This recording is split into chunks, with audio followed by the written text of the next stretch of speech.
Thank you, Nancy.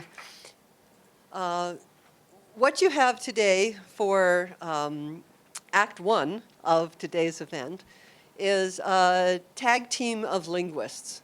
If you can have a gaggle of geese, I guess there's some appropriate name for what you'd call linguists, but we're going to be a tag team for today. I am, as advertised, Naomi Barron. I'm a professor of linguistics. In my spare time, I also run the Center for Teaching, Research, and Learning. And one of my happy events this semester is teaching a course on language myths, language truths. And at least one of the students from the class is here. Welcome, Rachel. What we're going to be talking about is language matters. And how does it matter, and why does it matter? I'm going to talk about certain aspects, but I'm going to be the second half of Act 1. I'll be scene 2. Here comes scene 1.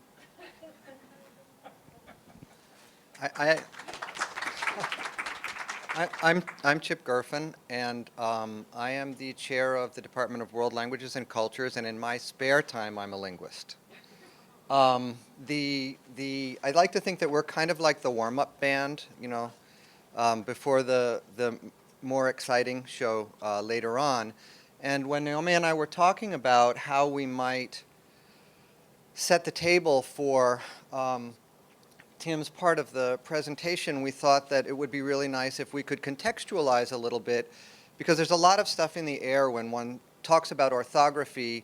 It's very important to understand clearly what an orthography is, and in so doing, it's very important to understand certain things about language, especially things regarding language change and language disappearance. And those two things in particular are relevant here because much of what you're going to see and hear about later, when we talk about disappearing orthographies, we can't do so really without understanding that that's part of a larger picture of disappearing languages, which is part of an even larger picture that we can draw parallels to with respect to natural ecology, which is loss of diversity, language diversity in this case. Which is a great loss for humankind in general. That's something beyond what I'm going to talk about. I'm going to talk about sillier, simpler things. But I have had the opportunity to work with an endangered language in Mexico. I did my dissertation research with that. So these topics are topics that are really near and dear to me. Okay. The kiss of death is giving me a remote control. Is the red button something that will make the room explode, or does it actually do something? There it is. Okay, so I'm interactive in my way of being, so I want everybody to participate. And the following question is the top of the slide, and I want you just to read these and tell me if any of them are any good for you.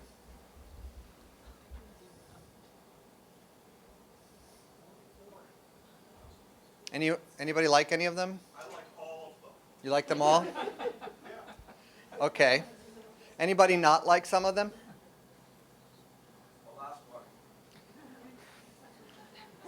So you're all trying to screw me up. Well, do they seem like well-formed sentences of English to you? Now, these are trick questions in a way, because we might be entering into the very sticky realm of dialect variation. But there are very few dialects in which 3 is good. For standard English speakers or non-standard English speakers. And for most people, there's a sense that something's wrong with 1, 2, and 3 that's not wrong with 4, or there's something different. Okay, so how about these? These are the things that, oops, I forgot to put the answers in. So what are the things that are wrong with 1? Well, I've highlighted in colors the things that are going on. In 1, we have something called agreement, in which we tend to think that the first person singular should be like, not likes, but he, she, it likes. And we have agreement in number between 2 and glass, where we expect the plural glasses, right? So there's morphological, that's called a morphosyntactic kind of agreement phenomenon, which has to do with the fact that we have pieces of words that have meaning, out of which words are constructed, and they have relationships across sentences, that's syntax. The same thing happens here. In here, we have simply a straightforward syntactic error, The words are out of order. Adjectives come before nouns in English. If you speak Spanish, that's a great sentence. Okay? And in the third one, people are, we have agreement, it works. How about these?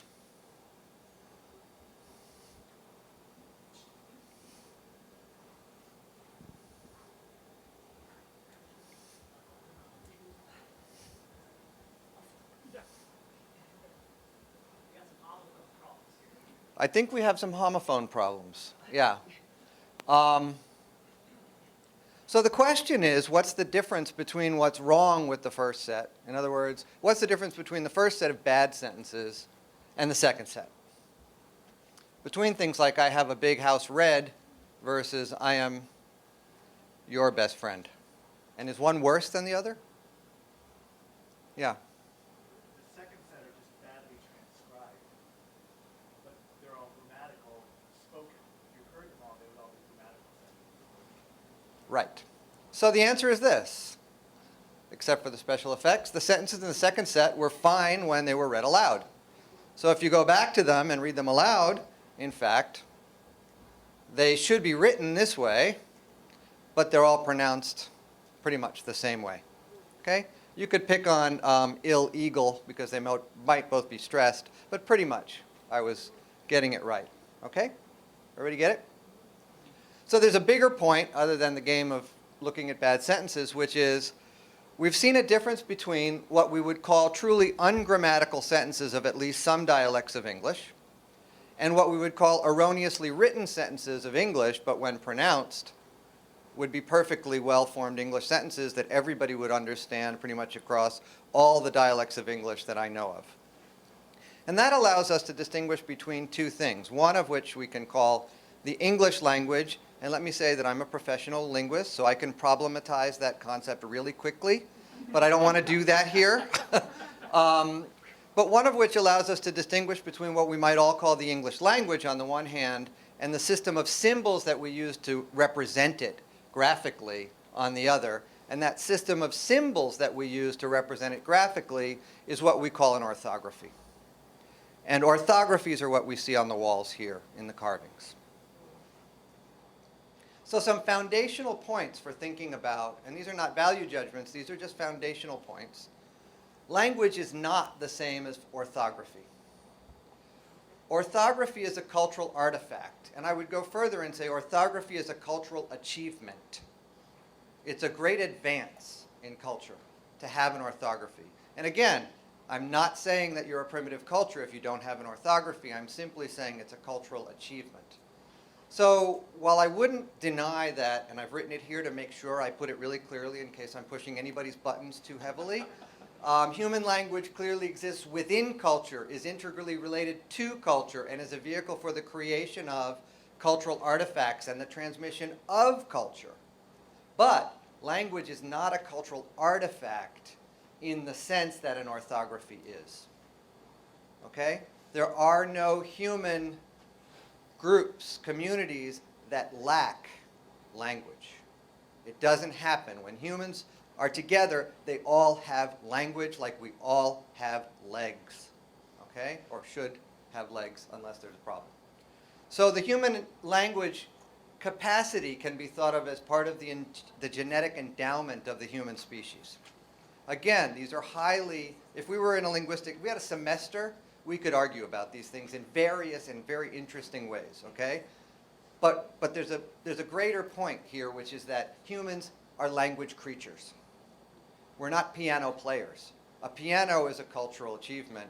You grow up in the presence of pianos, it doesn't make you a pianist, okay?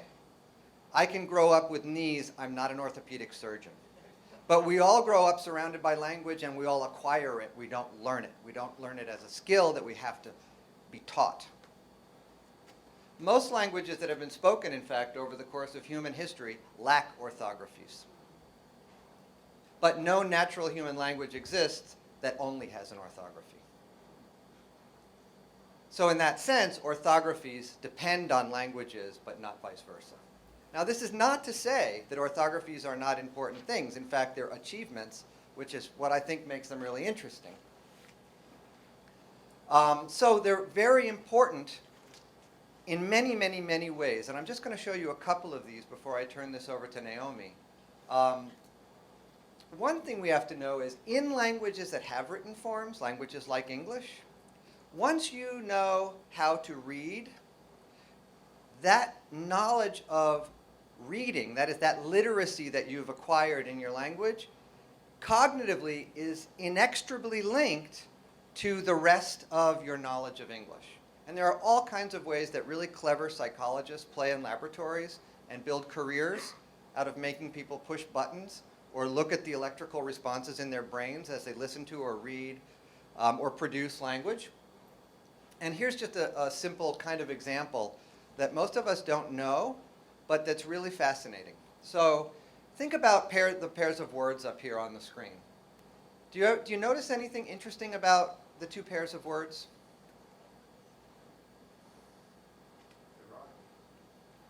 Which one rhymes? Which one doesn't? However, if you were to just look at them graphically, in terms of their orthographic representation in English, would you know that the second one rhymed and the first one didn't? Or would you be guessing that they both rhymed? If you were an anthropologist from Mars doing field work and you encountered these kinds of forms, right? You would have no reason a priori to think that there was anything different about these than these. And in fact, learning to map P-A-V-E to a phonetic form, pave, but H-A-V-E to a phonetic form, have, is something that you have to acquire as a skill when you learn to read and write the English language. And of course, you have to map met and get to their phonetic forms as well, and that's learned. You have to learn the correspondences between, in our orthography, which is called an alphabetic system, this and the sound that it maps to. Well, it turns out, and this has been shown in various ways over and over and over again, so I won't kind of go in ad nauseum to the structure of these kinds of experiments, but when psychologists put people in experimental contexts, and they do things like ask people to do what are called word recognition tasks or lexical decision tasks. So I give you a spelling system that maps to something in English but isn't really a word of English, like flelk or something along those lines. And you have to say, yes, it is a word, no, it isn't a word.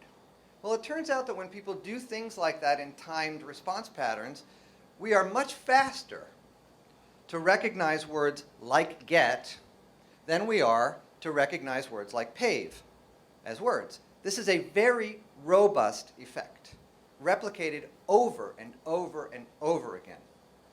And the reason that we're faster to recognize those things as words is because of the consistency in what psychologists like to call word bodies, and those of us who've dealt with language all of our lives call rhymes, okay? The consistency of the rhyme mapping in words like get. The ET ending is always et. But the AVE ending has multiple phonetic forms. And that causes a slowdown, essentially, in the recognition as people work out the essential conflict between the mapping of spelling to phonology, spelling to sound, in some kinds of words versus others. An effect that psychologists dub the enemy effect.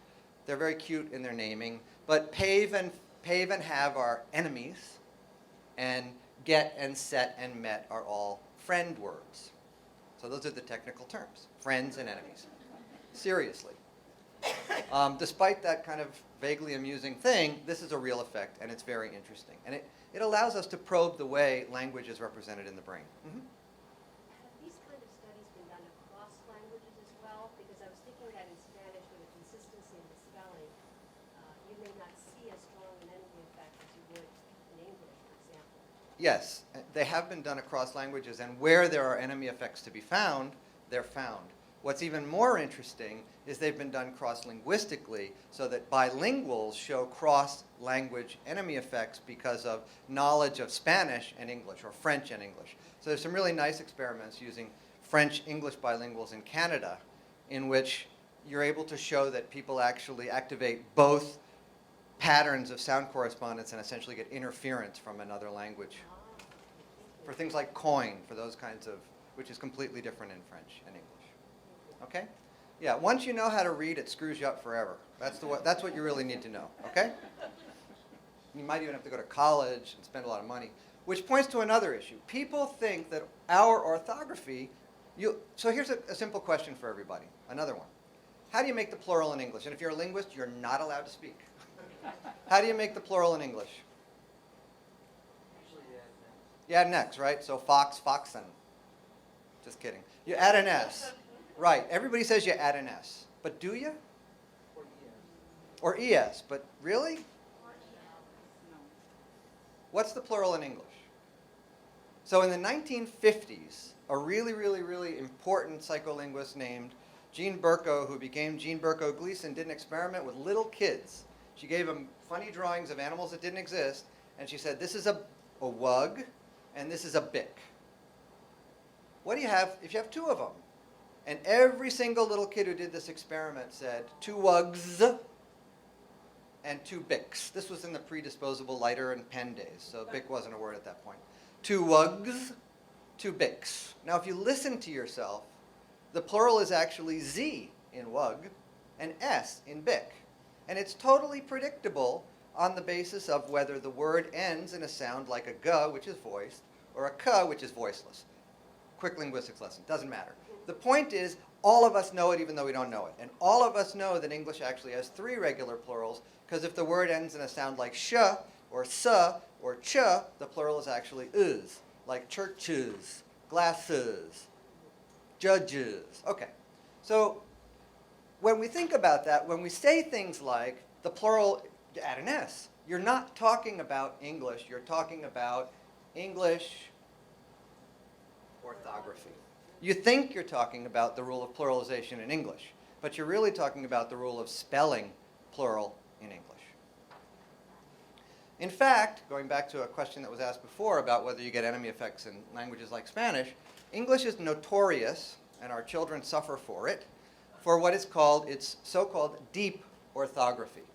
And what's meant by a concept like deep orthography is that the relationship between how we write and what we say is very often not particularly transparent in English. And a language like Spanish, and of course these terms they're descriptors, is known as a language with a fairly shallow orthography. By shallow, what's meant is not superficial in a bad sense, but rather the depth of relationship between the sounds and the letters is not far, okay? So generally speaking. Spanish has its challenges too. So why do we think that English has a deep, what are the problems of English, or what are the things that we think about? Well, think about these things. One sound can be represented by different letters. So here I'm looking at the vowel E. Sea, ski, amoeba, leaf, and cough, so there's the sound F, right, and laugh.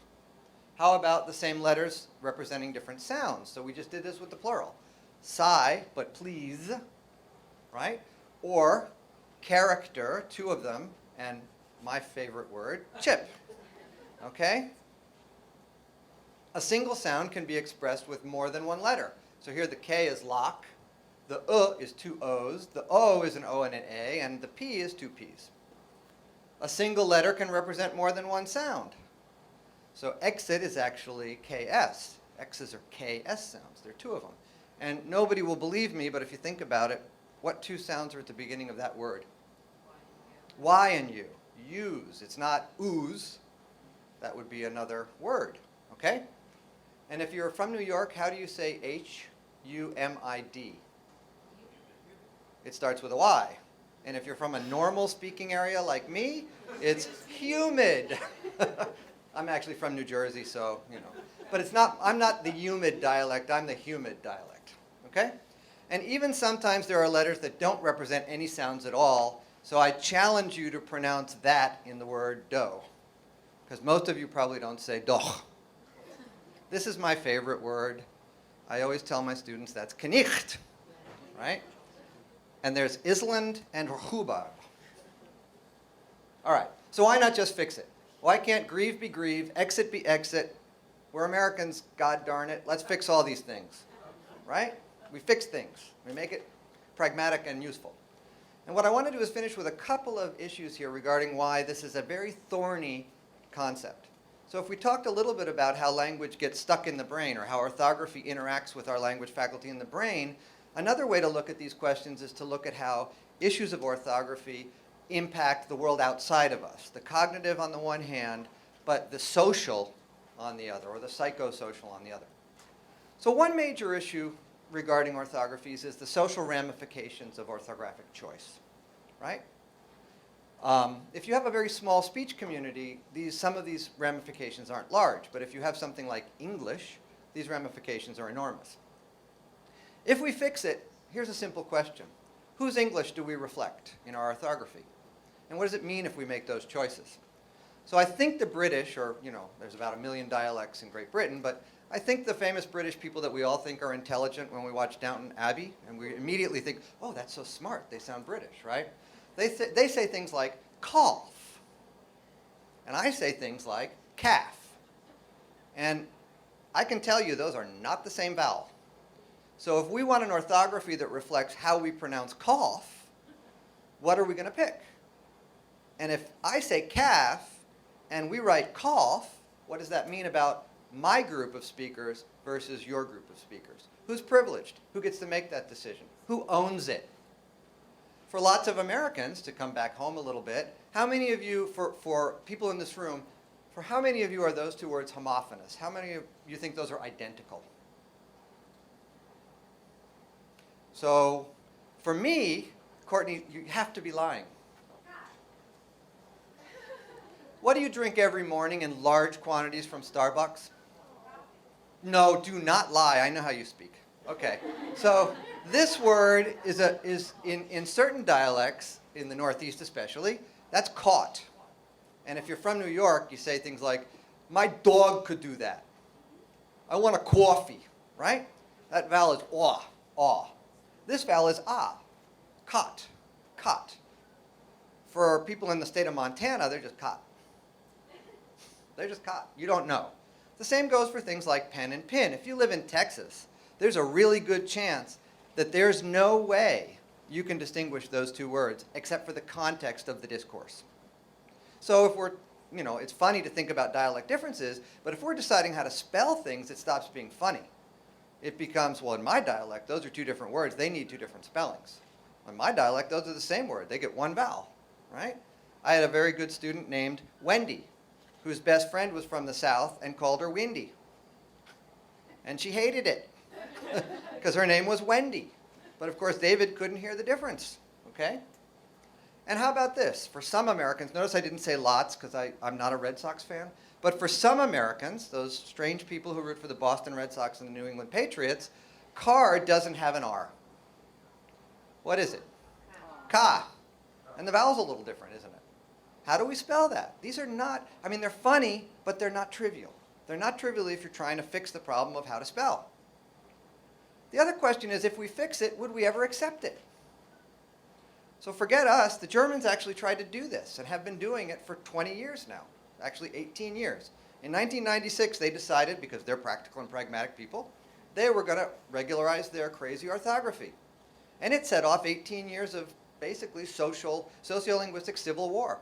Newspapers refusing to do it, the passing laws that said all schools and printed texts that were federally printed had to have it, people saying I can write my letters or whatever I want in any language I want, you can't tell me how I can spell things, and they have been fighting about this for 18 years. 18 years. And it was a much simpler fix in German in many ways than would be to fix our orthography. The big picture is that orthography can be deeply intertwined with a sense of national and or regional identity that would seem to defy kind of, why is that such a big deal? Right? You'd think, God, just fix it and write, get on with it. And yet, if people came along and told you we were gonna, here's another example, it's not even orthography. We're gonna change all the American money. How many of you like the new American money with the big stupid faces that are expanded all over it? Or what if they decided to make it different colors and sizes, or no more dollar bills? What do you think people would feel about that? They wouldn't like it. It's strange, but they wouldn't like it. Well, multiply that by 1 million and tell people all the things that you think are part of what you know is your language are no longer the way you're going to write that. People don't like that. It's interesting, but it's real. And finally, the question, and it'll turn it over to Naomi at this point, is if we fix it, will the fix last? So think about that word that I brought up just a little while ago, night. Why does this word spelling diverge so much from its pronunciation? This is an old word, okay? It's cognate with a German word that has a similar meaning. So this is a word that goes way back, shared between English and German, which are related languages, prior to their divergence into separate languages. And it's a word that has some spelling changes or some sound changes that basically gives us a window on the history of the language, which is something I think is really relevant when we think about one of the things orthography can be beautiful for. It gives us a picture of where we came from in a really interesting and potentially poetic way. So the word night, that we now pronounce night, actually probably sounded, and nobody can correct me because as far as I know, all of the speakers of Old and Middle English are dead. But I think it sounded something like knicht. Okay, it had a K before N, and then it had something like what we call a velar fricative in where the GH is written. Okay, knicht. That word underwent two changes in the history of English sound change. First of all, K deleted before N, so we no longer have any kn sequences unless you're in New York and you eat knishes, okay? But we don't have in standard, in English cognate words, that KN sequence anymore at the beginning of words, okay? And the ch was essentially became voiceless and disappeared, okay? We lost the point of articulation there. Again, what's really beautiful about this is if we were to change the way we wrote English, we would actually lose a window on our past. So I'm kind of conservative. I might not necessarily vote this way, but I'm certainly conservative about the question of orthographies. And the question of orthographies for me is, we all use it. It works for everyone. It belongs to us all and not to one in particular. And it gives us a window on who we were, or at least who some of us were at some point in the history of our development as a language. That makes orthography pretty cool in English and really not such a bad or terrible or inefficient thing at all. And with that, I would turn it over to Naomi. I'd like to give a little bit of background to the subtitle for the presentation today. That subtitle still is, Change, Choice, and Consequences. Language matters. That is, it matters what you do with language. Change, choice, and consequences. So I'll begin by talking a little bit about the notion of change, just a very short whirlwind on what are we talking about when we talk about language change. And then focus a little bit more on speech and the kinds of changes that take place with spoken languages and what kinds of consequences come about when those changes happen. And finally turn to writing, or writing systems, as I like to talk about orthography more broadly, and what kinds of systems exist, and what sorts of changes occur, and why they matter to the speakers and writers of those languages. Before I begin, I will say that I am a card-carrying member of that tiny group of linguists who have believed for decades that writing matters, and that written communication is really a different kettle of fish from spoken communication. Those people who disagree with that early linguist Leonard Bloomfield, who wrote in 1922, writing is not language, it is a mere representation of speech. And I'd like to suggest as we talk about writing that there's much more to the story than that. Okay. Language changes, just a whirlwind introduction to what kinds of things change. When linguists talk about language change, they have this simple bifurcation between internal change and so-called external change. Internal change, the kinds of things that happen within a language, if nobody else came knocking on your doors, maybe with ships and guns, the language was still going to change on its own. So there are sounds that change, there are words that change, there's grammar that changes. Chip just talked about the word knicht. The example that I had even before we conferred was Licht. Sounds pretty German, but it also used to be terrific Old English. And that ch sound used to be part of the sound system of English, and it has now gone away. We'll see in a minute from external forces, sounds can get added to a language, but hold on, that will come. The lexicon changes internally. When you want to not take the subway, but take another public means of transportation that is run by Metro, it is called a bus. What did it used to be called? An omnibus, thank you. And we take away the bus part now. And a few of us, a very, very few of us, obviously not me, are old enough to remember when the newspaper would still spell bus with an apostrophe, meaning something was left out, B-U-S. The language changed internally. We lost an incredible number of inflections in the English language. How many people know German or Latin or Greek or Russian? Okay, a bunch of you. There are these things called inflections, and some languages have a lot of them. And they used to mark things called cases, like nominative case, think the subject of a sentence. Accusative case, usually the direct object. Genitive, of the something or other. If you're in Russian, you have lots more cases. We have accommodative, going with, and all this good stuff that used to intrigue me, and still does. English used to have lots of those. We look just like German because English was formed from Germanic dialects, roughly 700-ish. Started earlier, but by the time it came together as a language, Old English is about 650, 700. And we had all those inflections. They are almost all gone. We have just a smattering left, things such as plural and a possessive. Then there's external borrowing. So we borrow lots of words. We borrow sounds sometimes. We borrow syntax. Just a couple of simple examples. Take the word azure, a beautiful color. You go to the Mediterranean, you see it. Je. English did not used to have the sound je. It got the sound je from where? French, yeah, those Frenchies, well, they were the Norman Frenchies who came in 1066, imposed an incredible amount of their language, including part of the sound system, but also an incredible number of words. Chivalry, anyone? That we didn't used to have. Thief. Beef. I was going to get to that. But obviously, two linguists know how to think together. So I'll give different kinds of food words. How about that? We had the word cough, calf, but the French have veal, thank you. I could say no linguist is allowed to comment, but I'm never going to. Okay, good, okay. We had swine, and the French gave us pork. I don't know if one is a nicer name than the other, but indeed they're two different words. We had words that were spelled different ways. The thing that some people wear on their fingers, I have one of them, is called a ring. What did it used to be called in Old English? It's also called this in some of the North Germanic languages.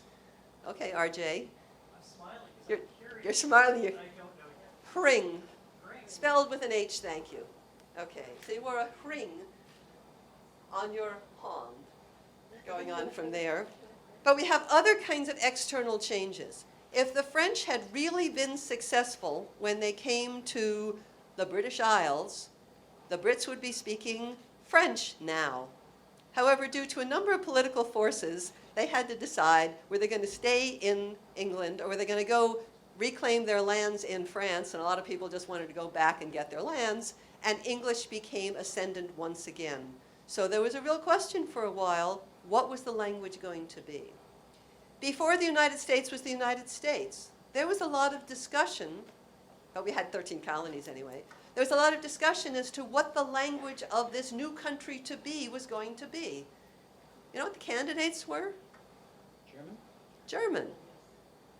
Who said you're not a linguist? I'm not a linguist. All right, so there was a lot of talk about, well, which language are we going to have? And there were a lot of people who really knew German. Benjamin Franklin, who printed a German language newspaper in Philadelphia, was one of them. And they decided, no, we're just going to go with what the founding fathers, whoever they are largely speaking, and we remained with English. But there was a real toss-up for a while.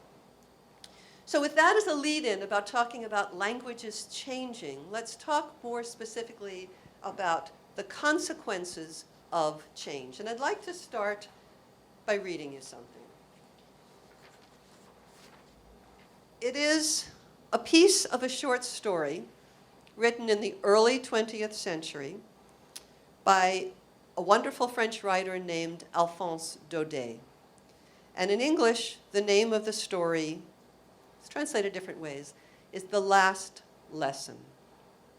It's about an event, or time, I should say, in 1870, when Otto von Bismarck and his Prussian troops came and took Alsace-Lorraine.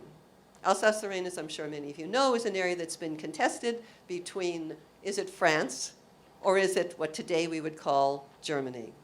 And what happened is they took the territory, and French could no longer be taught in the schools, where French had been the language of the community.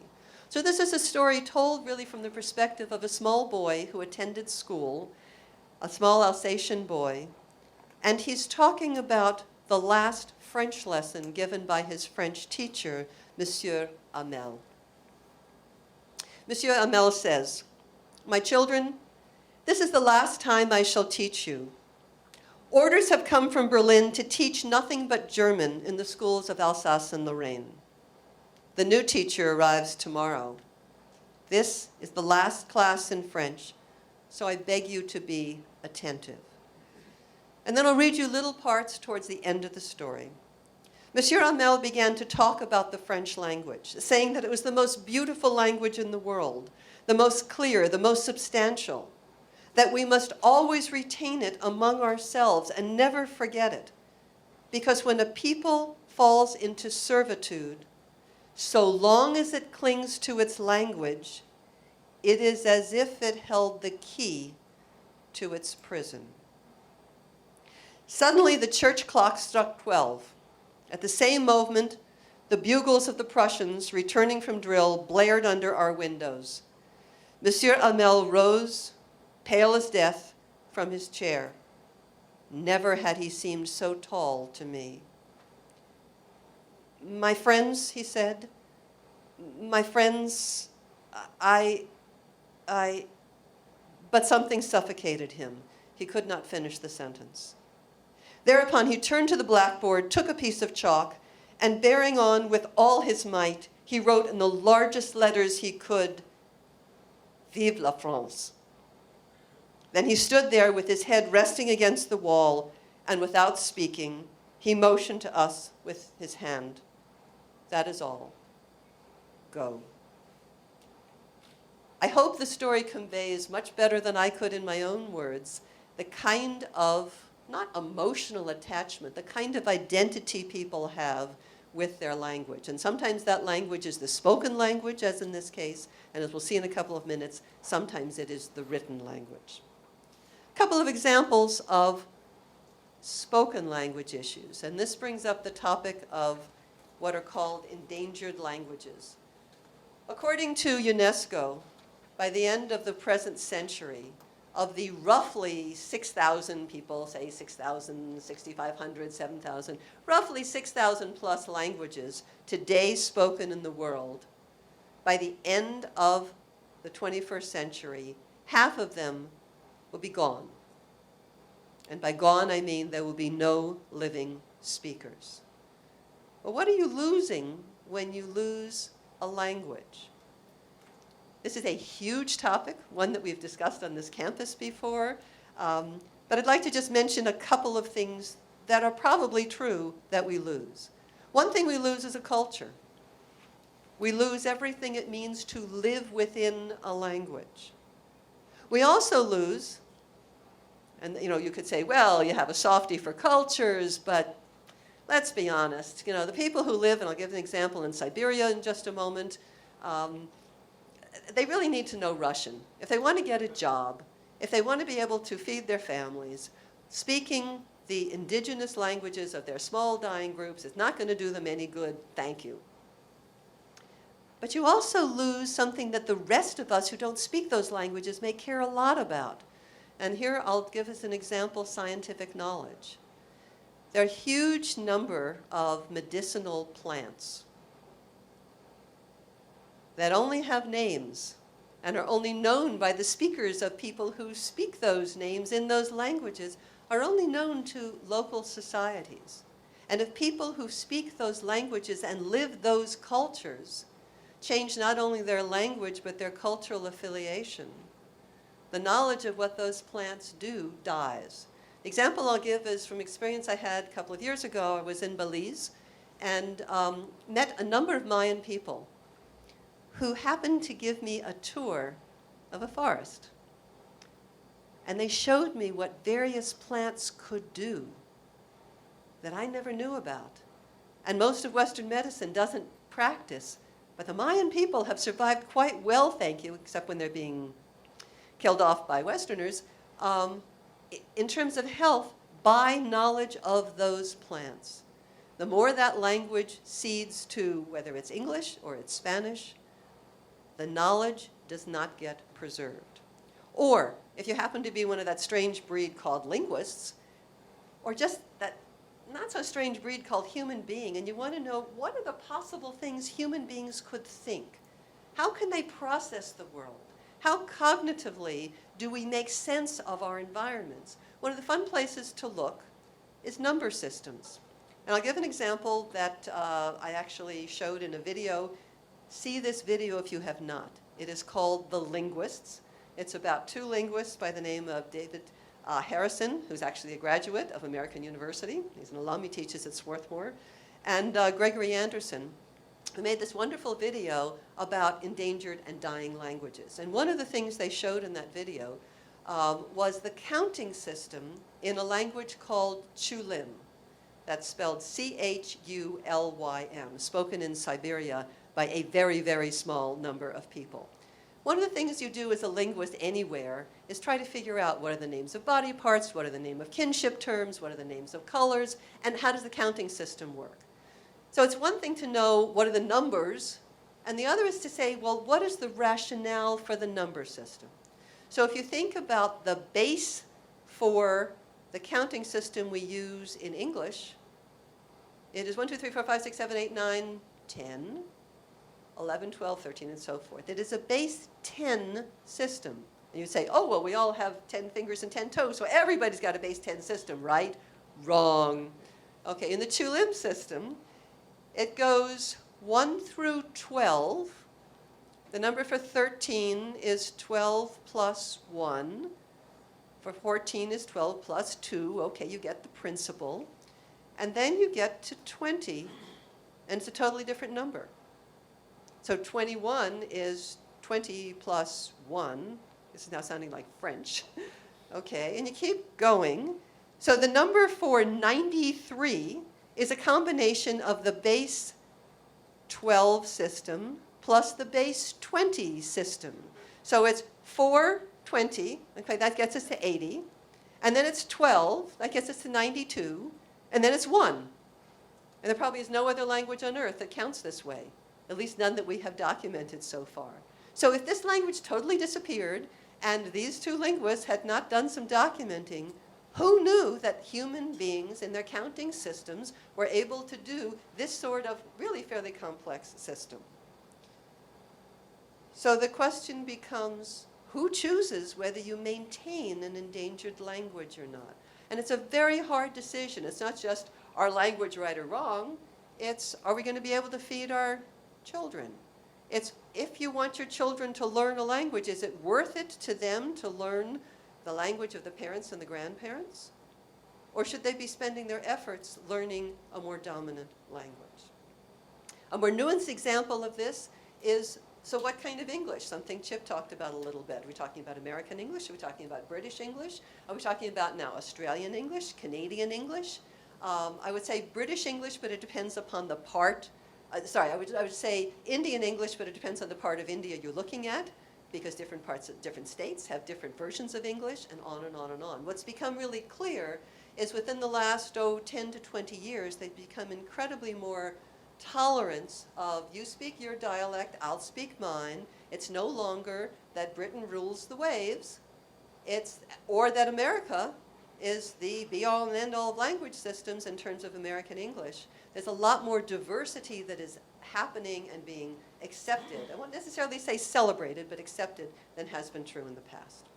Let's turn to writing systems. First, just a quick review of how many different kinds of writing systems are there. It's basically 3 flavors. The alphabet is the one we're most familiar with. Essentially, if you have a really cooperative language where you've got a clear relationship between sounds and so-called graphemes, then there is one letter for each sound. Most languages don't work that way. English is really bad news compared with a number of other languages, including Spanish, including Finnish, and so forth, and their writing systems. But there are two other systems. Probably the earliest were so-called character systems. So think about Chinese. Also think about the kanji, that is the Chinese characters in Japanese, which were borrowed directly from Chinese. Then there are syllabary systems where you have one symbol for a syllable. And we'll just say there's a vowel one way or another, or something that counts as a vowel in that syllable. But it's a single symbol. So in Japanese, you have some syllabic systems. So let's see if I can do my kana. Kaki, ku, ke, ko. Okay, so ka, ki, ku. One symbol for each of those sounds. All right. So what has happened with writing systems over the centuries? One of the things that happens is language X borrows a system from language Y, often because the speakers of language X have conquered the speakers from language Y. So a good example of this is the Sumerian language. You say, Sumeria, where was that? Tigris, Euphrates rivers, think Iraq, think Baghdad, right around there. Okay, that's probably where writing began. There are debates about how many times writing arose. But it clearly arose there about 5,000 years ago, roughly, give or take. The Sumerian cuneiform system was borrowed by the Akkadians. The Sumerian language historically is related to, oh, we don't know what.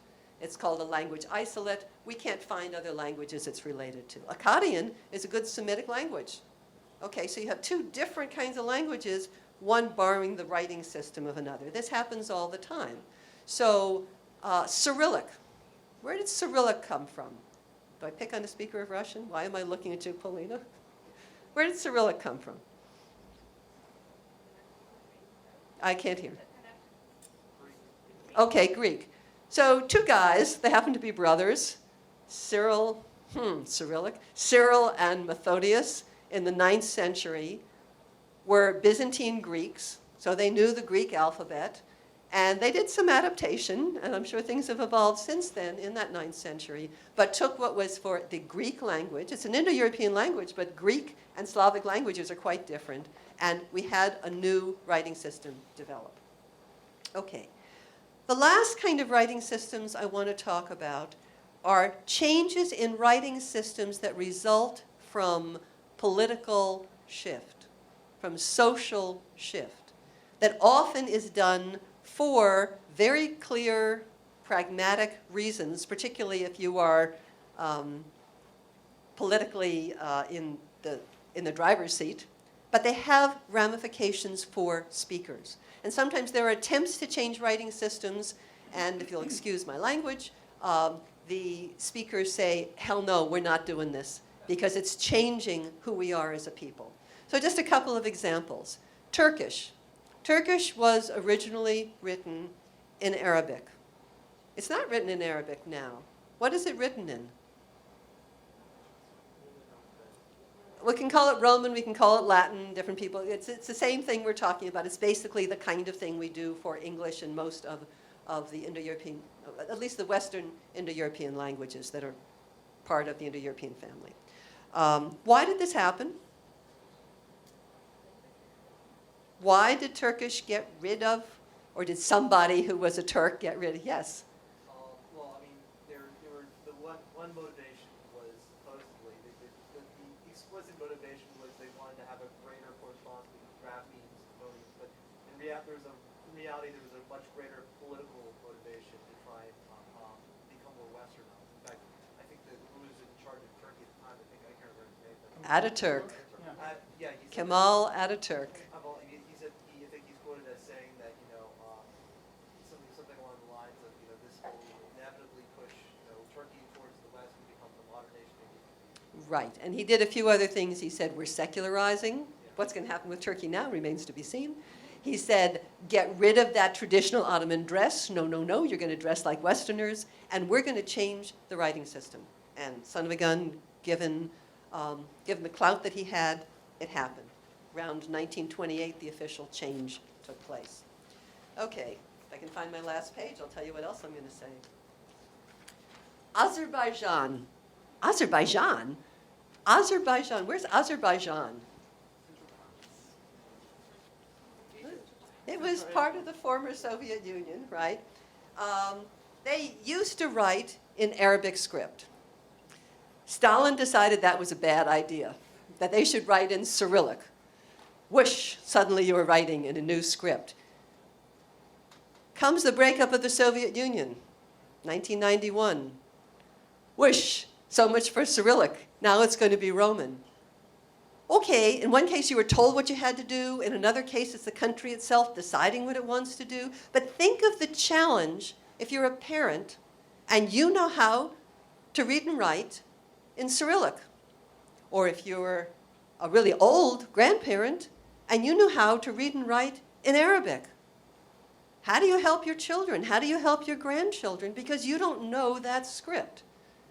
There's a wonderful article in, I think, The Atlantic from about 10 years ago, or maybe a little more, called Alphabet Disease by Tony Lester, which I hardly recommend to you, on what kind of confusion came when that alphabet changed.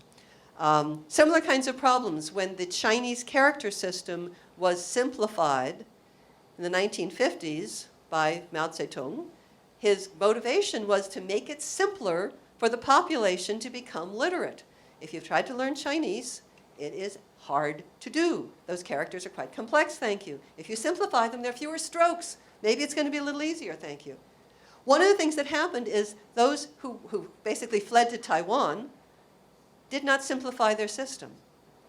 Those parents who have subsequently moved to the United States and have children who go to Saturday school so they can learn to read and write Chinese are being taught the simplified characters, which their parents don't know. So how do you have parents who care an incredible amount about their children's education help their kids if they don't know how to read the simplified characters? These problems arise. Or finally, take the case of Japan, which has a lovely set of characters. There are about 2,000 that are standard characters everyone's supposed to learn, plus 2 syllabic systems, plus knowing the Roman alphabet. Yeah, it's a complex writing system, which is why it's so much fun. There were attempts in the late 19th century when Japan was, as we euphemistically say, opened up to the West. No, it was gunboats coming into Tokyo Bay. But as Japan realized it had to learn how to cope with the West, it went to Germany to try to learn how do we improve our education system and so forth. There was a very serious attempt to change the writing system to a Roman writing system. And the answer was no, no, no, no, no. We're just not going to do that. We will lose what it means to be Japanese. A second serious attempt happened right after World War II. And it wasn't the American occupying forces who said, you must change to a Roman system. It was, do you think this is a good idea? You know, you need to rebuild your country. Who are you going to be when you grow up? Meaning, as you become westernized. And the Japanese again thought about it, and they said no. They said, those documents that are part of our heritage, whether they're legal documents, whether they're letters, whether they are poetry, whether they are fiction, we can't read them anymore. Transliterating them doesn't make them ours anymore. And they said no. So what I'd like to end with is the simple comment that language matters, language choice matters, because there are consequences for people when you try to change what they speak and what they write. Thank you. Calf, right? Calf. That's the inside joke. That's the right way to say it. Yeah, the right way. Okay, first of all, I can't tell you how happy I am to be here, and also how happy I am to be following 2 not only distinguished and informed but engaging speakers to set all this up. And so now it is my job to let them down and disappoint you, because one of the things I absolutely need to stress, and I said this before, and I'm not sure that Naomi believed me, so I'm not a linguist and I'm not an anthropologist. I'm also not a woodworker or an artist. The only subjects I ever got a C in high school were art and woodwork. So actually, I'm a writer and a guitarist. So those of you who are looking at my fingernails thinking, why does he have these weird fingernails? That's because... So I'm going to tell you the story about how I came to be involved in this and a number of the stories about some of these carvings. I'm also going to pass around a number of these pieces here. For the purposes of this talk, I'm going to focus mostly on these pieces and some of the questions and issues they bring up. And then afterwards, I'm happy to go over here and tell you some of the stories behind some of the pieces on the wall. And I'm also going to tell you about, and please someone remind me if I forget to do this, I'm going to tell you about a real sort of activist project I'm involved in at the moment connected with endangered languages in Bangladesh. The story begins about 5 years ago, right before Christmas.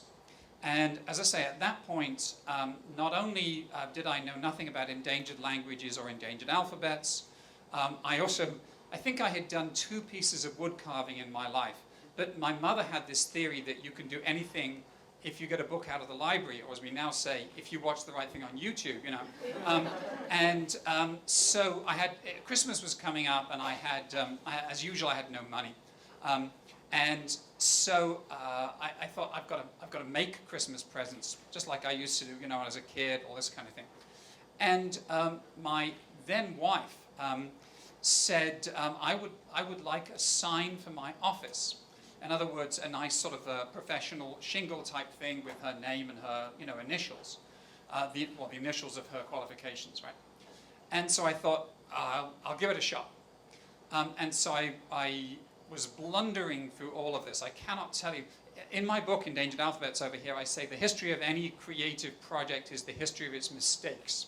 And believe me, we could go into the mistakes, but it would be a very thick book. Okay, so I started carving that. And then my older daughter, who was a senior at RISD, said, look, Dad, our senior show is coming up. Could you make me a sign as well, so I can put it above my table with my artwork on, and it should say designed by Zoe, so I look really professional. I have a sign, you know, hanging up over my stuff. And so when she wasn't in the room, I would be working on hers, and then when my wife wasn't in the room, I'd be working on hers. And then my younger daughter, who is, at the time was 15 and had no reason to have a professional sign whatsoever, said, I want to have a sign as well. I wanted to say, Maddie Brookes, Fine and Performing Arts. And, you know, so it's going on a bedroom door or something. So I would be shuffling these back and forth, and I'm just using little hand tools, little hand gouges, and everything is about as low-tech as it can possibly be. And then I realized that pretty much everybody in my family who I needed to buy Christmas presents for, including my family members in England, they all needed signs. I mean, really, if you don't have a sign in your life, who are you? Which actually speaks to some of the issues about orthography and significance and signage, which is a very interesting subject we may possibly get into. So that was it. And that was really how I taught myself to carve, and taught myself a little bit about wood and a little bit about the tools. And to my relief and surprise, everyone thought, oh, these are really good. You know, these look nice. You know, you haven't actually left blood on the surface, or, you know, there's not any jagged edges that would kill the child, you know. So those went down well.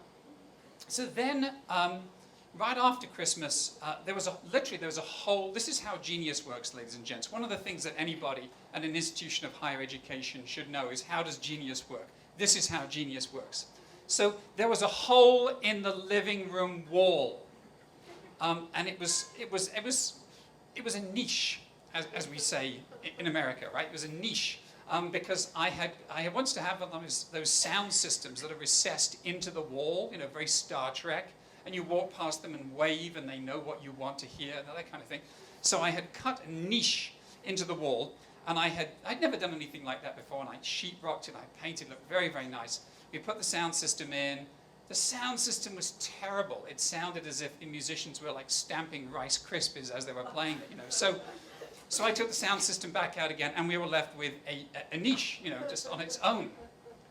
Un pur niche or something. Anyway, so I was looking at this thinking, and we're going to come back to this as well.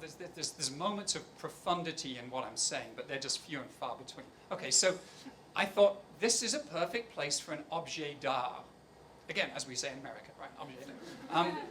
And I thought, if I were in Manhattan, there'd be a little bud vase and like maybe an iris or something like that.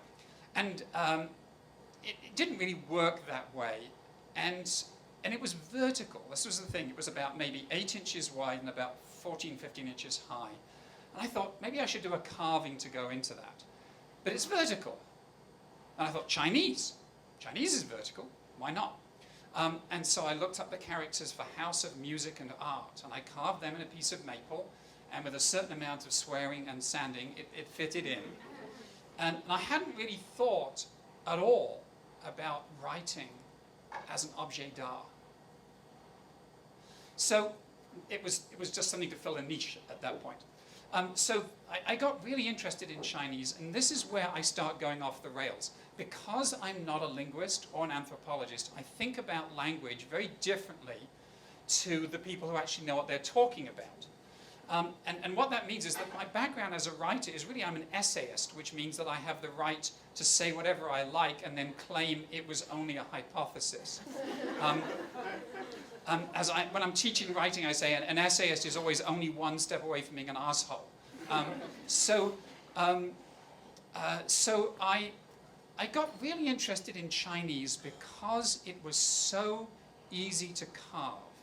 I thought, why is that? And it's really because the motion of the gouge follows the motion of the hand. And so I started thinking more and more about the relationship between the human body and writing. And how in some instances writing is very clearly congruent with the actions or harmonious with the actions of the human body. And in some instances, it really isn't, especially when the orthography has been affected by mechanical intervention. And so we're going to take a little leap out of history right now, and I'm going to talk to you about the Cham alphabet. So the Cham people live on the border of Vietnam and Cambodia, right? There's Eastern Cham and Western Cham. You see, I shouldn't actually be talking. You should be giving this talk at this point, right? So what I want to do is this. If I were actually in a classroom, I would just pick on somebody and inflict humiliation on them by doing this exercise, which I have done in a classroom, where I say, do you think you can write the English capital letter E? And they kind of go, duh, yes. And I say, okay, come up to the board and write it, okay? And so they sort of come up and I say, oh, just a sec. The top line there is supposed to be at right angles with the vertical line. Yours isn't quite at right angles. Could you just clean that off and do it? Okay. And I say, oh, well, actually, the top line and the next line down are supposed to be parallel, and yours kind of go like this. And like. So here's the point. That orthography that we find familiar essentially is the product of mechanical devices. So the Romans, for example, did not write the way in which the Roman statuary that we have inherited our capitals from in particular. They wrote something much more cursive and simple. So first of all, it's artificial. Secondly, it required mechanical devices even to get it right. So we have to measure stuff just to get the E to have the lines parallel, to make sure that this thing is as long as this thing down here, to make sure these are right angles. You cannot do that with the human hand. Chinese, you can.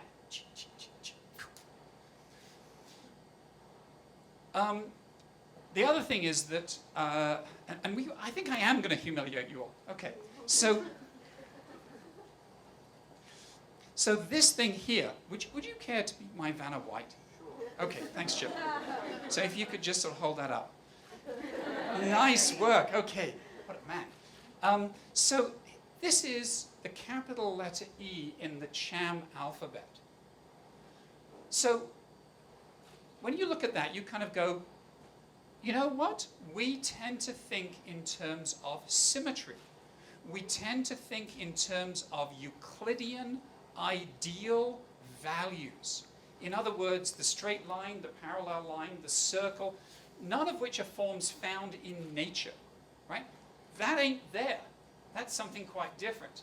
And in fact, now what I'd like you to do is to look carefully at this, and I would like you to hold your hand somewhat above your head like this, and imagine yourself writing this letter. So let's see you do it right now. Boy, somebody should be videotaping just the audience at this point. Go on, can you swing round? Thanks a lot. Okay, no, don't be shy. Don't be shy just because you're on camera. Right, so you go down like this and around. Look at the motion of those hands. That's the hand of a dancer. Right? That's not a stone worker in a quarry or in an atelier who's using a chisel. That is the hand of a dancer. So what that means, and both of you two were talking about this, is that cultural values are embedded in the very shapes of our orthography. And so the reason why Times New Roman, the standard font of academia, right? The reason why we think that looks right is because actually it embodies the values of military empire. If you think about it, it's all about balance and symmetry. If you look at the A on Hadrian's column in Rome, it's like the emperor himself bestriding the world. Thank you very much. And just to give an illustration of why that doesn't need to be like that, I'm also going to go very briefly over to, sorry, I caught you unawares there. I'm also going to go very briefly over to one of these, this one over here. So this is Samaritan. And the Samaritan alphabet and language have a fascinating and unfortunate history, which we can go to some other point. But we're now going back into my history, the history of making this thing. So when I started carving these, at the time I wasn't thinking of writing about them. But because I'm a writer, I just found myself asking questions such as, why do they look like this? And this actually turns out to be the advantage of not being a linguist. So none of these languages can I read or write. So written language, really, you could say it has 3 components, although as I don't know what I'm talking about, you may be told by Chip that it actually has 7. Okay, but I'm going to say that there are 3, because I'm an essayist and I can get away with that kind of thing. So first of all, there's a sort of a phonetic component. In other words, if we look at a letter, we associate it with a certain sound. Am I right so far? Okay, good. So then there's a semantic component. In other words, if we look at a letter or a group of letters, more likely, we assign a certain meaning, or we understand it to have a certain meaning. But there's also a graphic component. And because I didn't understand or read and write any of these, I was sort of stuck with the graphic component. And I'm thinking, why does it look like that? And so when I was carving the Samaritan one here, one of the questions, well, it wasn't even a question. This strange thing kept on going through my mind. And for those of you who are undergraduates, that is a sign that you are thinking, but you don't know what you're thinking about. Okay. So the thing that kept going through my mind was Sherlock Holmes. Right? And I couldn't understand why I kept thinking Sherlock Holmes while I'm writing this, while I'm carving this.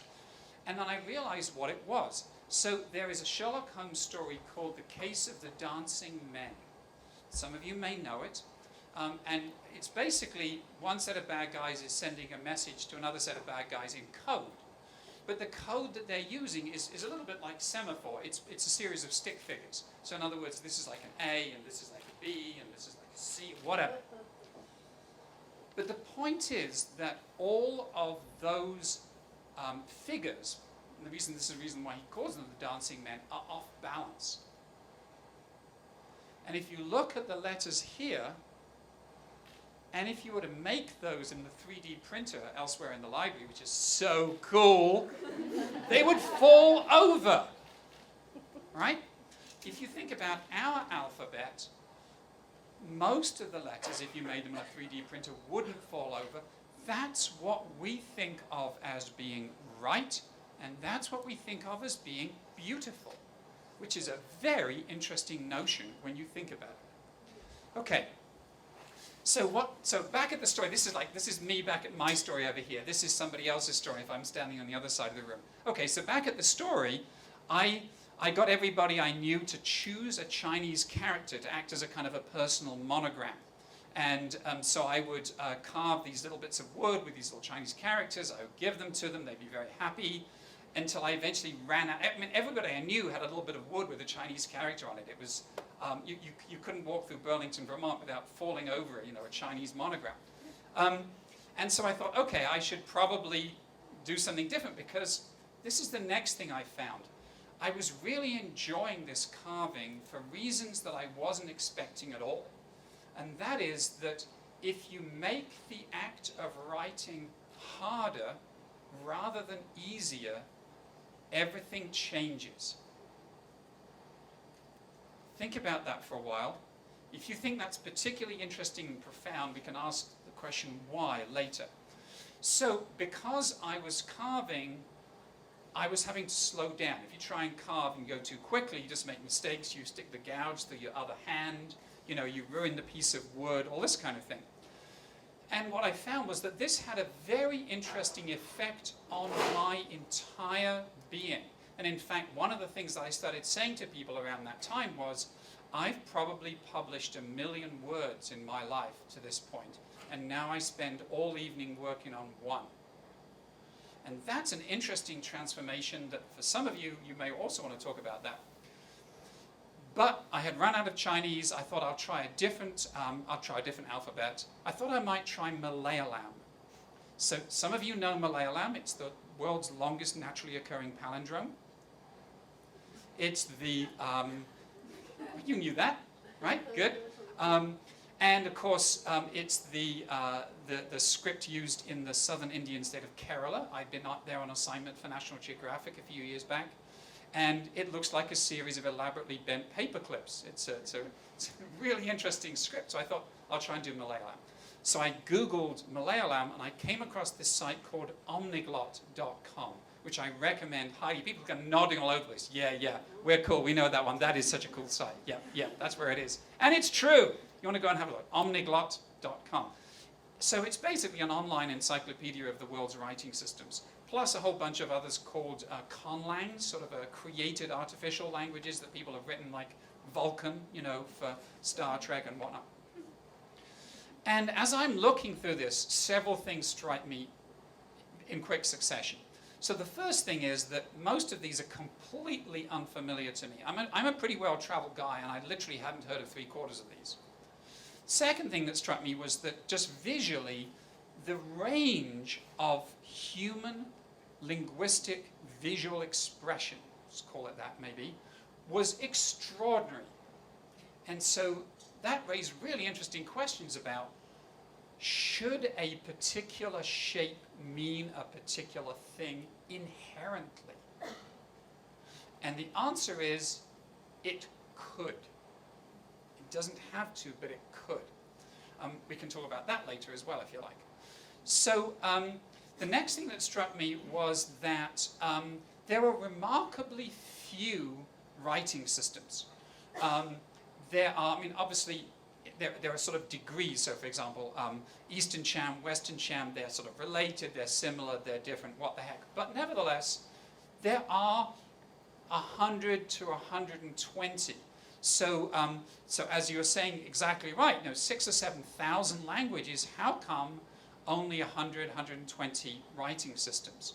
I thought that was an interesting question, and of course, not being a linguist or an anthropologist, I had no idea what the answer was, but that didn't stop me coming up with a theory.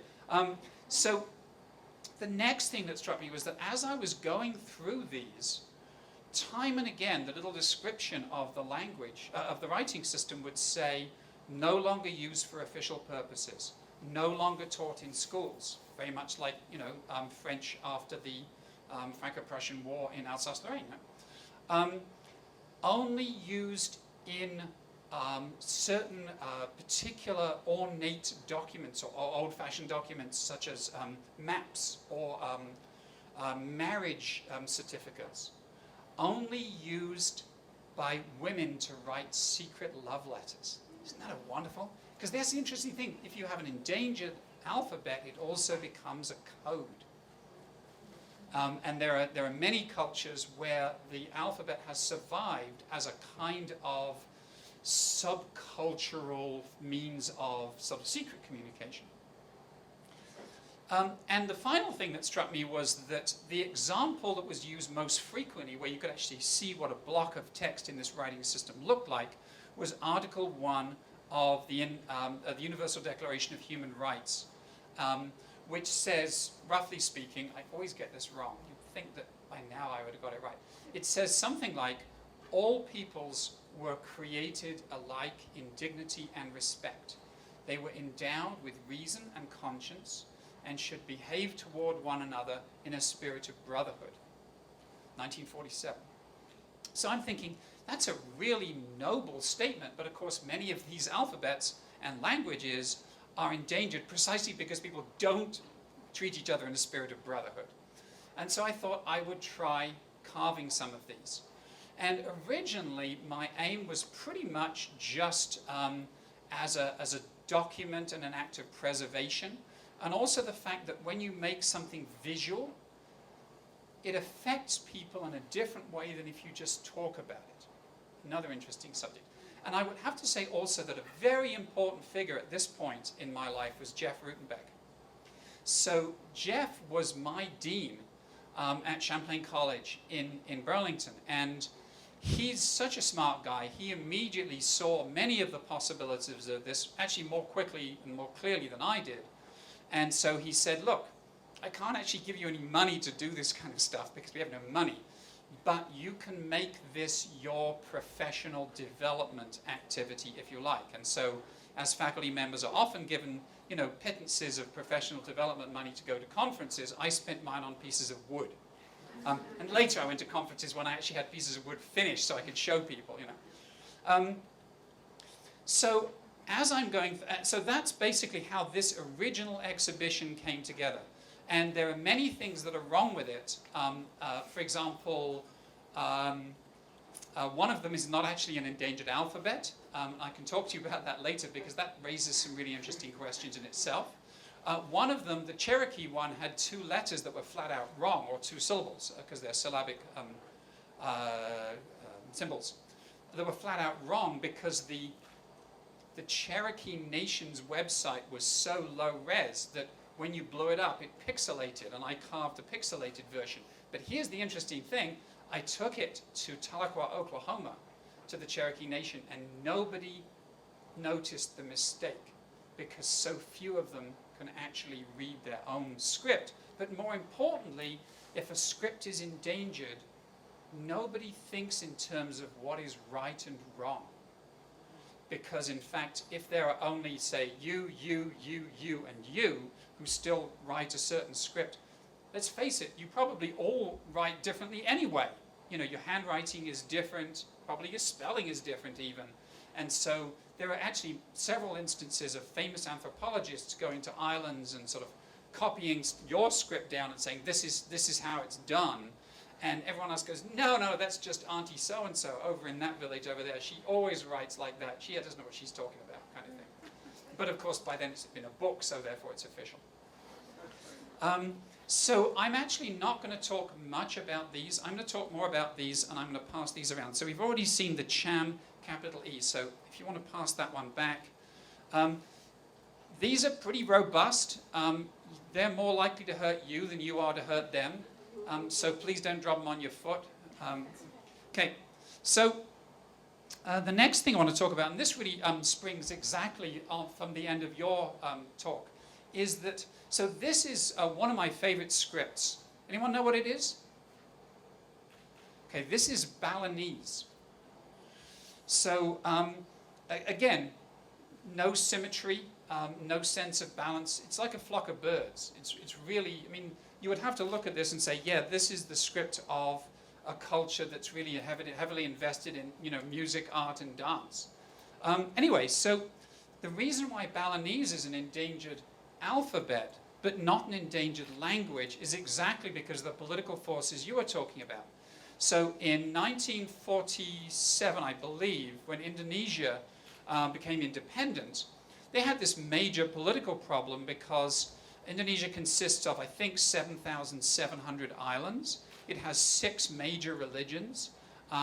Many of those islands have their own language. A number of them have their own writing system. And so in order to create some sense of political unity, it was decided that there would be a single official language called Indonesian, although in fact it's pretty much Malay. And they would use the Roman alphabet because that's the world alphabet. That's the alphabet of the future, all this kind of stuff. And so what that meant was that in Bali, people speak Balinese still, but almost nobody can read and write Balinese. And so exactly the situation you were describing exists where, in order to get this, I had to get somebody who runs a Balinese program in DC, actually, to contact a priest in Bali, to write it out, and then to send it back again. So I carve in Balinese fairly often, and it takes me weeks just to get the script. And the Balinese actually typically love their own script, but it's just not taught. It's just not there, and they recognize that it's a loss. And of course, as you were saying, this means that they're surrounded by documents, and those documents could be, as you say, poetry, they could be spiritual documents, they could be legal documents that they can no longer read. This, by the way, this says thank you. And I have a story about how I learned that writing is a spiritual act. And by popular acclaim, well, I'll do a thumb up and thumb down at the end of this talk. If we have time, I'll tell you about that. But for the time being, I'm just going to pass this around. So that's the Balinese thank you. And while I'm on the subject of Balinese, one of the things that has been really interesting about this project is discovering that our notion of what a written language is really varies from culture to culture in ways that I hadn't begun to expect. So for example, Bali and Java, as you may know, are 2 islands in Indonesia, very, very close to each other. Their scripts are related, somewhat similar, with significant differences. So Javanese has this extraordinary, what would you call it? A verbal flourish. It's a series of characters which is not said out loud, it's not pronounced. It's a kind of signpost. And what it means is the text that follows is a poem. And then there's another one which is, how in HTML you have the same thing at the end but with a slash, it's like stop thinking this, right? So they have another one that goes at the end which goes the poem has just ended. And I'm making a pair of those for the entrance door and the exit of the new communications building at Champlain College, because I love the idea that as you enter somewhere, it changes you. Or you might want to change to be in the right frame of mind or spirit for that particular place. And another illustration of that is in Balinese. So this one I'll ask you to hold up. So this one is a Balinese character, and what this means here is this marks the beginning of a sacred or spiritual text. And when you think about it, we don't even have something to express that even in sentences in English. I mean, you might say, please take your shoes off, or something along those lines. But the whole idea that it should sort of alert you to the fact that you might want to sort of gather yourself in a particular way for this experience is a very profound thing. And I thought, well, that's interesting, because if you were to carve this and turn it from a piece of writing into a 3-dimensional thing and put it on a door, then the implication would be you are about to enter a sacred space. And again, be aware of that. Be mindful of that fact. It has a kind of spiritual gathering effect just by drawing your attention to that. So by all means, pass that one around. For time, as usual. This, by the way, is a 7-hour talk. I'm just missing most of the important bits out. So I thought I would pick up on Naomi's observations about Cyrillic by talking about glagolitic. So about 2 years ago, I got an email from Will Shortz. What's the name? Will Shortz, ring a bell? Puzzle editor of the New York Times, geek extraordinaire. You know, when I met him, he was in the middle of doing this like ultimate nerd activity, which was to break the world record for a number of consecutive days playing ping pong. He's such a great guy. Anyway, so Will runs this thing called the Wonderful World of Words Weekend, which is at Mohonk Mountain House in upstate New York every, roughly speaking, Thanksgiving. And he has 3 speakers who come down and talk on various word-related issues. And he said, would I come down and talk about the endangered alphabets? And I said, that sounds, I would walk there to do that. You know, that sounds great. Because it's in this resort, this is like chateau that's up, as we say, chateau, you know, in America, right? That's up in the mountains there. It's a great place. And as I was signing off, it was a phone conversation, I'm sorry. He said, oh, by the way, I was in Eastern Europe recently and I saw what I think might be an endangered alphabet. It was carved in the walls of some of the churches. And do you know what that would be? And I said, I don't know, but I think it might be glagolitic. But I think glagolitic is extinct. Because if I were to carve all the extinct alphabets, you know, then I'd be dead, you know, I'd be extinct long before I finished. So I did some research and I discovered I was wrong, but I was wrong by only 2 people. So let me tell you the story of glagolitic. Okay, so this time you get to be in charge. Is that okay? Yeah. Okay, good. So it goes this way up. That's the way. So when the aforementioned, as you all know, of course, the ancient Christian church was redivided into 2 power centers, Rome and Greece, right? And the Romans had all the good roads and the military empire, so they basically got to expand the Church of Rome easily. They got to go to all the kind of the warm places and the fun places, and they went sort of west and north and that kind of thing. And the Greeks were left with everywhere else, which was basically the Balkans and Eastern Europe and Russia. And when the Greek missionaries headed out to take the word of God into this area here, they were very scathing about the locals. Many of the local cultures actually did have their own orthographies, which the Greek monks, we actually have their letters still, where they say they are pagan, they are just lines and dots. Those of you who've seen Ohm, the Irish alphabet that's sort of scraped on stones, you know, I always think of that. Okay, so they invented 2 writing systems to use to spread the word through these areas. And one of them was, in fact, Cyrillic, you know, named after Cyril, and the other was glagolitic, named after the word glagolica, which is, I believe, Croatian for writing. And the thing that strikes me about this is that it is unnecessarily ornate. In fact, if you look at it, many of these letters actually look like icons in themselves. They could be sort of studied with various jewels. They have that wonderful kind of Orthodox Christianity look to them. And for that very reason, and the fact that Cyrillic being visually simpler and also because some of its internal qualities, Cyrillic was much more adaptable.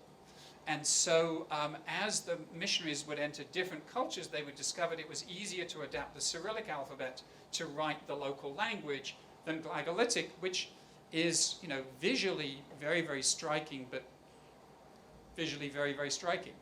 And so glagolitic went into a long, slow decline until eventually, at the end of the 20th century, I'm very sorry, there were only 2 people left who used it in everyday usage, and they were priests in a monastery on the island of Krk. As you know, one of the things that happened in Dalmatia is they sent all their vowels away for safekeeping, you know, whenever they're being invaded. And so there were just these 2 priests who were so conservative that they refuse to use the Latin alphabet. And you've all heard of priests who are very conservative and they hold their services in Latin. Well, those were kind of like newcomers compared to these guys. They said, no, we're not going to go to that Latin stuff. We are going to still do everything in Glagolitic. And in fact, because this was the holy script, you would also find that fishermen would write, who would buy a new fishing boat, would often write the name of the boat on the side in Glagolitic, because of course that implies that it's blessed, right, and therefore it has the protection of God. So the last two priests were operating towards the end of the 20th century, and whenever the sort of visiting Soviet dignitaries would be sent down that way, the children of the schools would sort of trot out and they would present them with stuff written in Glagolitic, which of course meant nothing to any of the local dignitaries, but they were used to that kind of thing. And it all might have died right there and then, but for the intervention of the Yugoslav Civil War. So as you know, when Tito dies and the sort of the unifying iron hand of communism is removed, you have a whole series of different conflicts breaking up throughout the former Yugoslavia, and that creates an image problem. And the image problem it creates is that once it's all over and you have all of these new nations, Serbia, Croatia, etc., it's really hard to get people to come and visit you as a tourist destination if you're mostly known as nation whose former military dictator is now on trial at The Hague for war crimes. And so each of these nations had to rebrand themselves, and Croatia decided that the way they would rebrand themselves was by reintroducing Glagolitic. And not that necessarily anybody could read it, but as a kind of series of branding visual icons, which is actually very much what has happened to Babayan, bottom left over there, from the Philippines, where Babayan was thought to be pretty much extinct, and it was only used by tattoo artists so that young bloods could have Babayan characters tattooed on them. And then, 3 years ago, the government decided to put Babayan characters on the banknotes as an anti-counterfeiting device. So there, your money's, thank you very much for your help.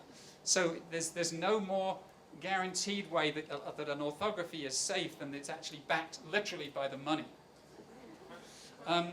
So this one here, this is a very interesting example of how a language system, or a writing system in this case, can become sort of tossed around on the whim of politics. And this is not Azerbaijani, this is Yi. So Yi is one of many Chinese indigenous scripts. And obviously it's not the official script.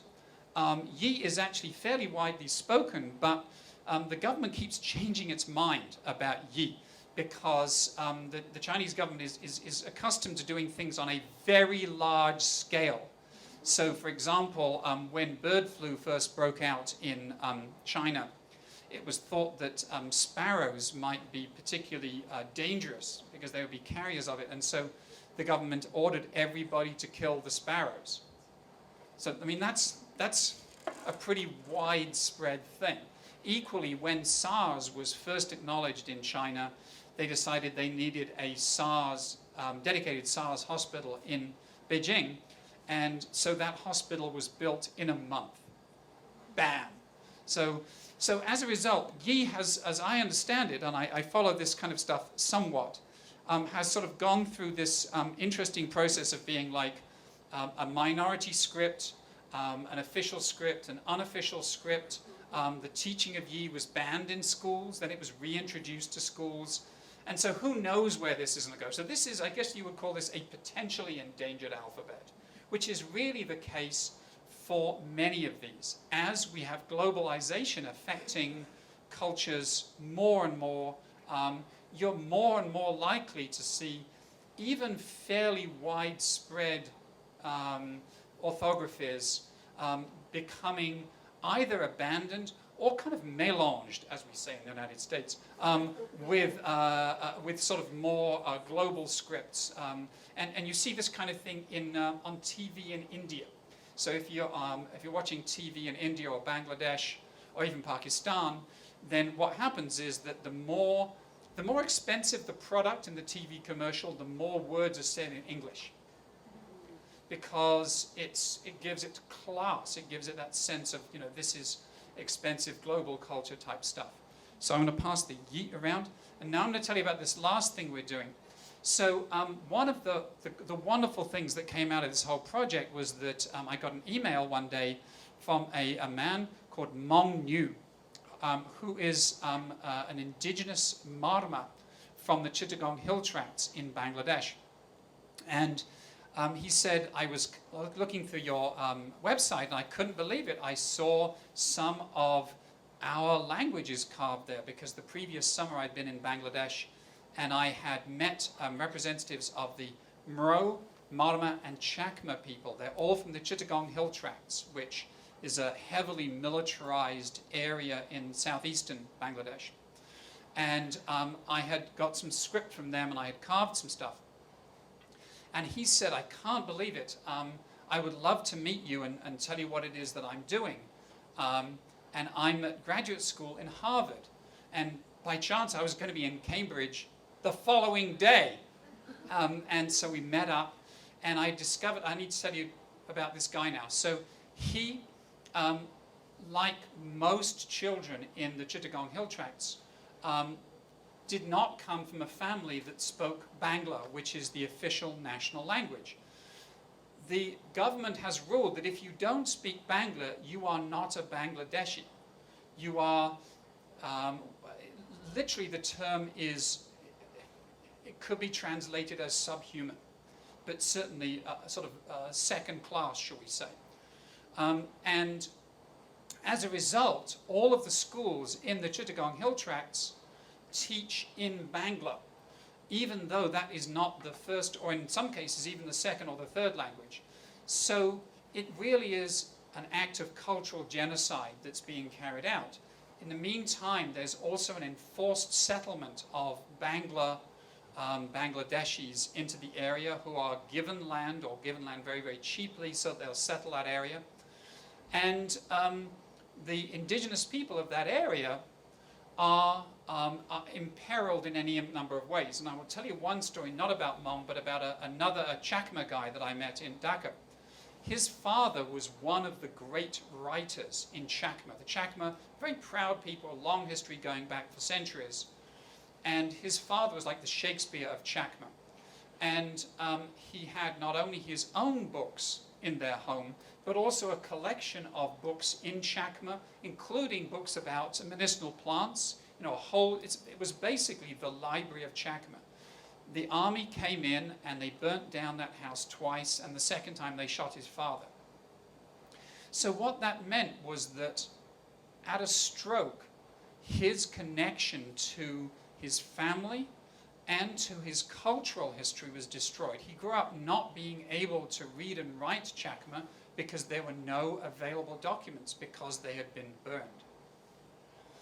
And he now, he's a proud Chakma, but in many ways he is a global Bangladeshi. He works in Dhaka, and he is ashamed of the fact that he can't, read and write his own script.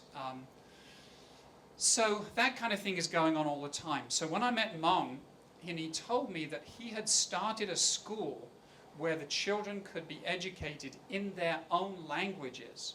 And by the way, there's a lot of research now coming out that shows that if you educate minority children in their own language, not only, this just come out of Canada, not only do they learn the dominant language well, there's actually evidence they learn the dominant language better than the native speakers of the dominant language because they enjoy learning. There's some wonderful research being done in First Nation schools in Canada. And after the transition's taken place, the First Nations kid mix up with the white kids in the neighborhood. 14 of the 15 children reading above grade level were originally from one of the First Nation communities, because they had learnt in their own language. For them, school was an extension of their community. It wasn't a form of punishment. Very interesting stuff. So Mom has started a first 1 and now 3 schools where the kids are being educated in their own languages using their own scripts. The problem is there are no educational materials in those scripts. And so I'm actually finishing this weekend. For those of you who are interested, I'm running a Kickstarter campaign right now to raise money to print and publish books for those kids. We have 4 stories that were told by grandparents to the school kids who brought them into the schools. The stories were recorded, transcribed. My students and I have been editing them, illustrating them.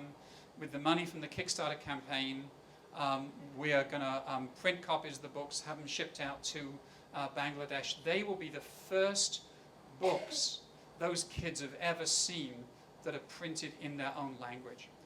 So we've now reached 5 o'clock. So being aware of all the other stuff that's going on, I will bring the quote formal, unquote end of this part of this presentation to an end.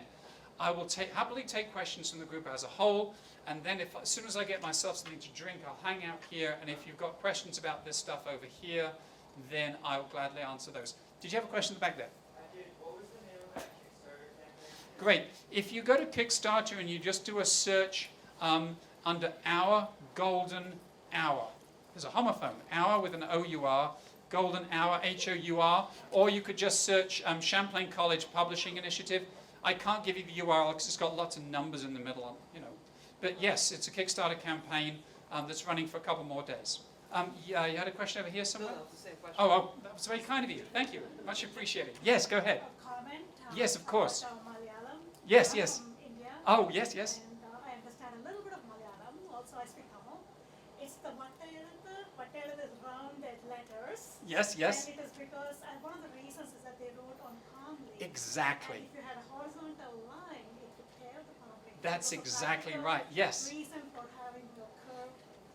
And in fact, that's we have 2 scripts over here, which I can point out to you later, which are in fact pretty much the same script. And again, this is orthographic borrowing from one culture to another.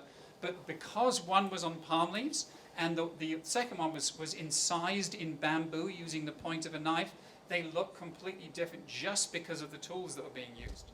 Thank you so I'm much. actually working on the Brahmi, the whole thing, the Javanese, all of them coming from the original Brahmi script. Yep, yep. And how they have evolved based on the culture. Wonderful. I should talk to you afterwards because I have a friend who's created a family tree of that entire Brahmi family of alphabets and how they've moved, you know, through South Asia, Southeast Asia, etc. And I'll give you his name and you can talk to him about that. Thank you. Boy, I mean, this is just evidence that I'm surrounded by people who know way more than I do. Other questions? Yeah, go ahead. I was just wondering if you'd ever seen Sequoia's original Cherokee syllabary, which is far less stable and balanced upright. It's more Exactly. asymmetric. So I'll tell you where I've seen it. I have seen it tattooed on the arms and legs of the editor of the Cherokee Phoenix.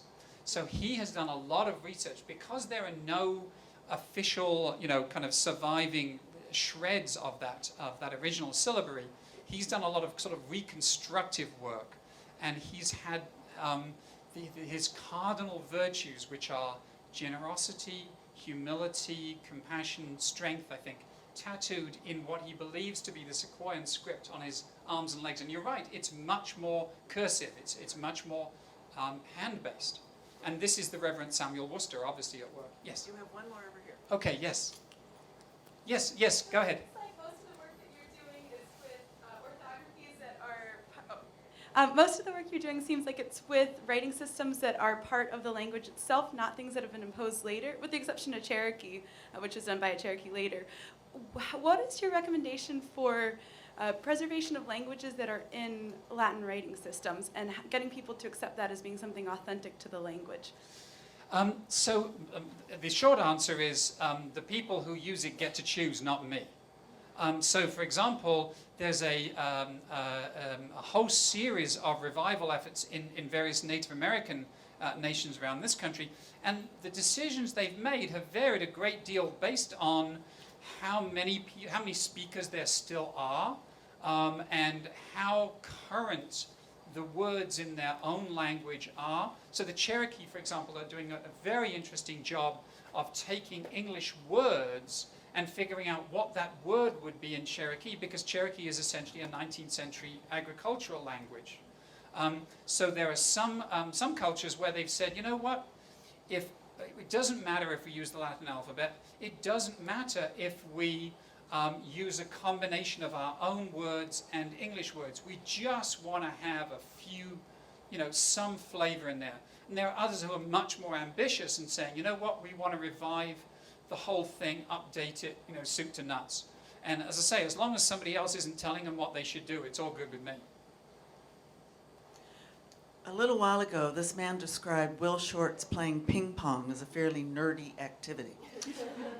I think we've been equally involved in a fairly nerdy and utterly fascinating activity this afternoon. Would you join me in thanking all three of our speakers, two of our faculty